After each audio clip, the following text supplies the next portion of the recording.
Welcome to the Dispatch. You're listening to a primer on Jammu and Kashmir. How did the frontier regions of Jammu and Kashmir, such as Ladakh, Gilgit, and Baltistan, look like in the 1930s? We bring to the story of frontier regions in episode 28. In the 1930s, the frontier regions of Jammu and Kashmir, Ladakh, Gilgit, and Baltistan remained geographically vast, culturally distinct, and strategically sensitive. While the political ferment of the decade was centered in Jammu and the Kashmir Valley, the state's northern and eastern frontiers followed a different trajectory, shaped more by sparse populations, difficult terrain, and the growing presence of imperial strategic interests than by constitutional debate or mass politics. Ladakh, covering high altitude plateaus and mountain ranges, was the most stable of the frontier districts.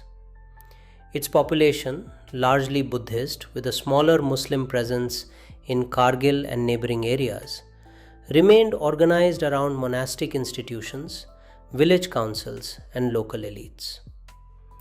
Relations between Ladakhis and the Dogra administration were shaped primarily by revenue demands, trade regulations, and the movement of caravans.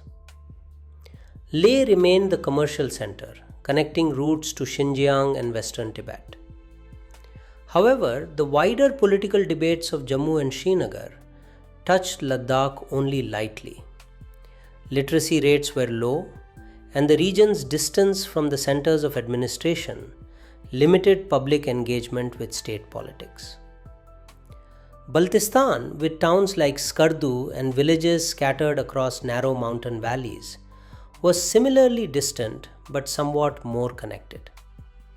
The local population, predominantly Shia Muslim, maintained distinct traditions and a long history of ties with Central Asian trade networks. The region experienced few political disturbances in the 1930s, but governance challenges persisted.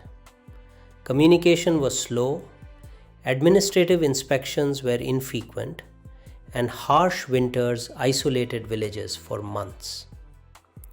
State-appointed officials managed revenue collection and law and order, but the region remained on the periphery of the state's political imagination.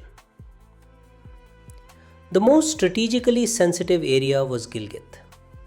In 1935, the Government of India leased the Gilgit Agency from the Maharaja's government for 60 years, citing strategic concerns in the broader Himalayan and Pamir region.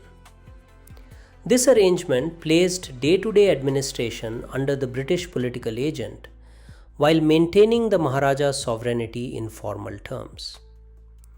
The state retained control of adjacent Gilgit Wazarat areas such as Bunji and Astor, while the leased region came under British oversight. This development had two consequences. First, it removed Gilgit from the state's direct administrative routine, reducing Srinagar's practical authority in the northernmost frontier.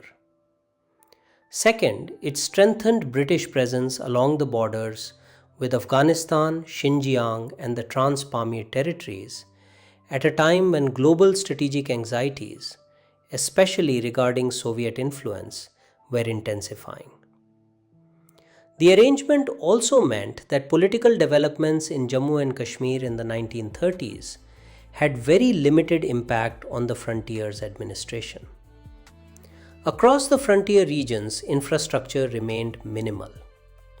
Roads linking Srinagar to Leh were extended but remained seasonally functional. Telegraph lines existed in some areas but were vulnerable to weather.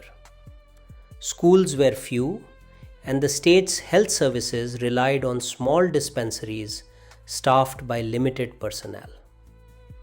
Yet despite sparse governance, the frontier remained peaceful through most of the decade.